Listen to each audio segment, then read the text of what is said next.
In the previous modules, you've learned more about substance use behaviors, especially opioid use disorders, OUD, and how these impact individuals and those around them. In this module, you'll learn more about what effective treatments exist for OUD. There are many elements that a treatment provider, either in-house or a community provider, CP, an individual receiving services must consider when deciding on the best treatment approach. These elements include appropriate treatment setting, history of different treatment approaches, and co-occurring behavioral health diagnoses, to name a few. At the end of the day, the most effective treatment for an individual is one that meets the individual where they are and keeps them engaged. The individual's consideration and choice are critical. Effective treatment decisions are built upon a large evidence base supporting medical and/or psychosocial treatment options.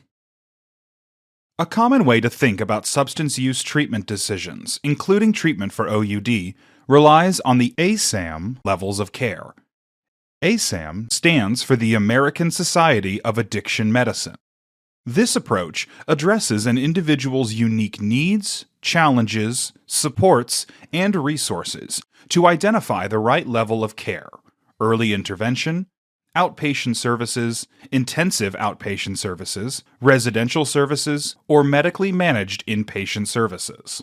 Each level of care is defined by a different intensity of services and unique guidance regarding the types of services, treatment setting, and assessment for identifying appropriate services based on needs.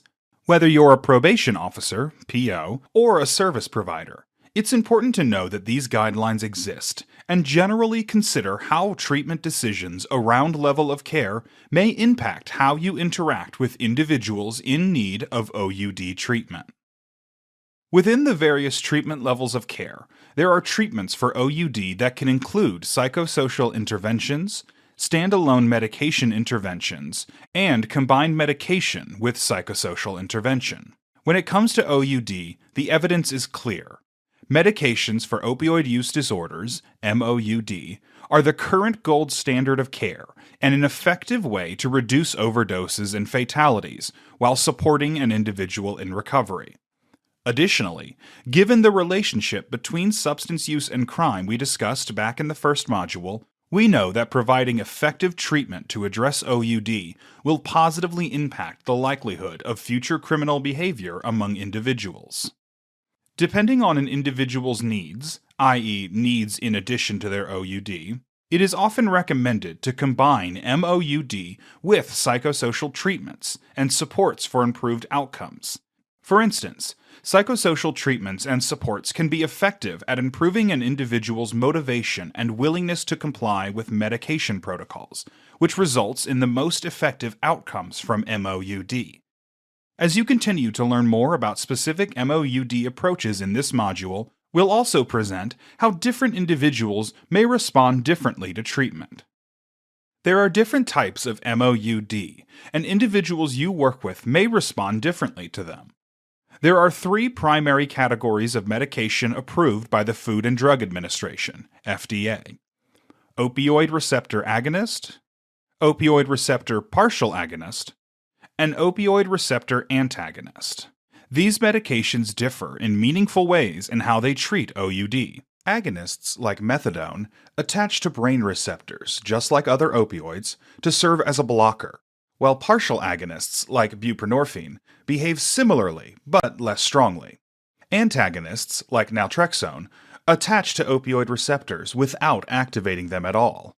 While all agonists, methadone, buprenorphine, are used to reduce withdrawal, antagonist, naltrexone, should be given only to those who are not currently using opioids, as they help to reduce cravings, but can cause withdrawal among those who are actively using opioids. A common misconception is that agonists and partial agonists are just substitutions for opioids, since they can produce euphoric feelings for people without OUD. However, these medications behave differently for those with OUD by reducing cravings and withdrawal symptoms without a euphoric high.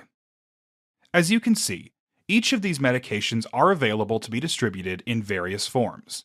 Each form has different requirements for how frequently dosages are administered, which may contribute heavily to determining the best type of MOUD for an individual. Just like any medication prescribed for a medical condition, different MOUDs will impact individuals differently.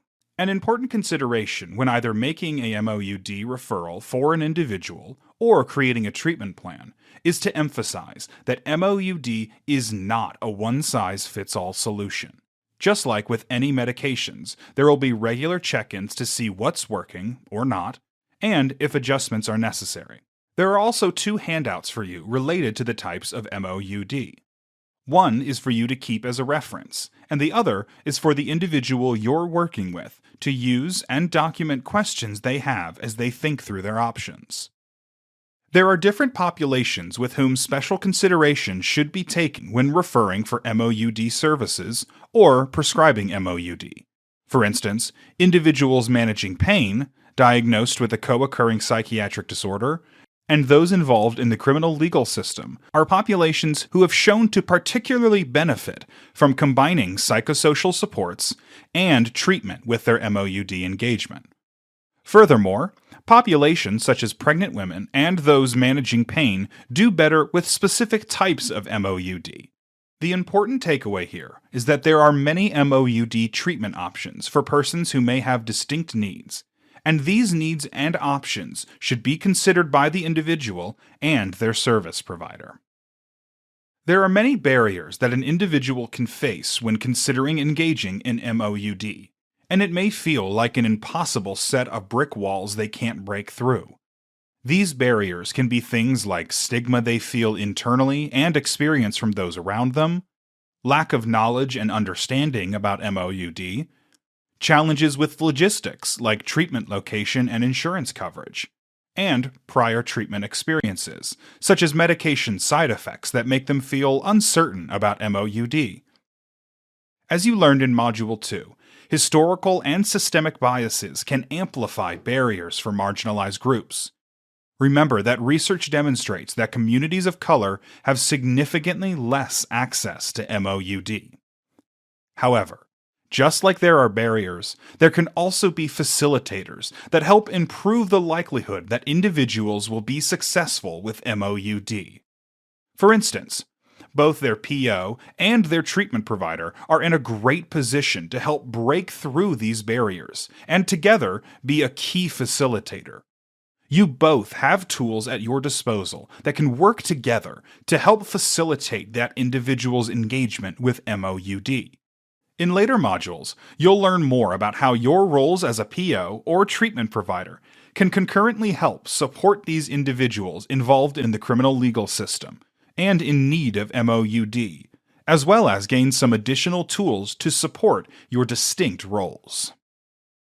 There are several myths regarding MOUD, but 2 of the most common are that MOUD is only replacing one substance for another, and that diversion, i.e., using the medication for an unintended purpose or giving it to someone else, is a large problem.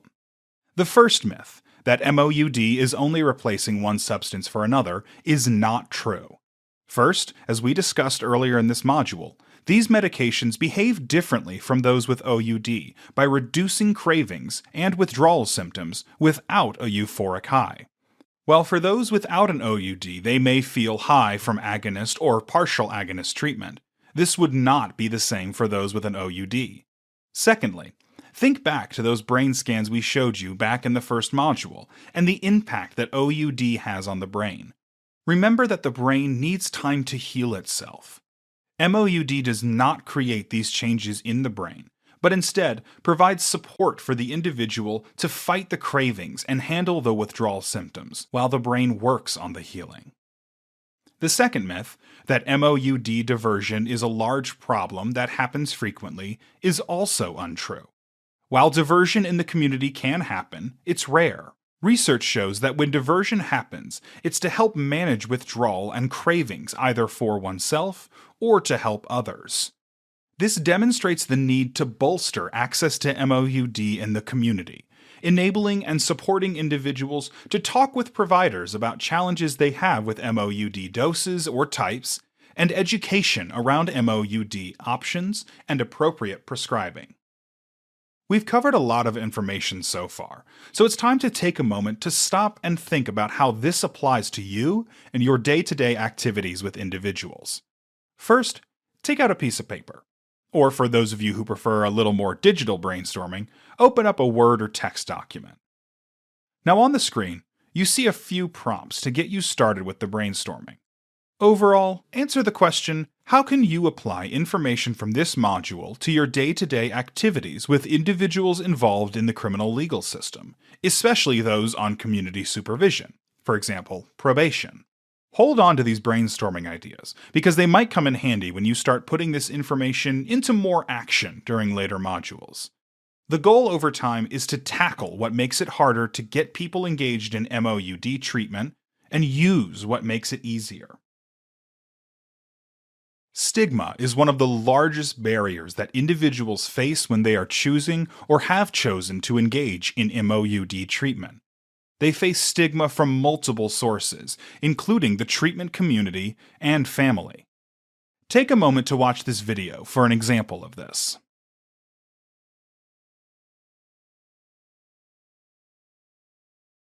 I think one of the real challenges with substance use disorders is here we have a medical disorder whose symptoms manifest themselves behaviorally. So I like to use the example of my brother. So I'm an addiction specialist, he's a cardiologist.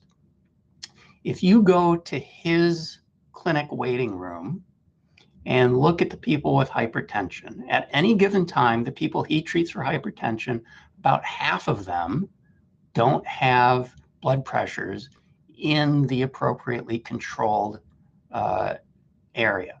If you go to my lobby and you look at people I'm treating with buprenorphine or methadone, about a third of them will have a positive test on their urine drug screening. That 30% who are opioid positive in my clinic often are very noticeable because they're manifesting the symptoms of their opioid use disorder behaviorally, whereas the 50% with uncontrolled hypertension in that cardiology lobby, you can't tell who they are.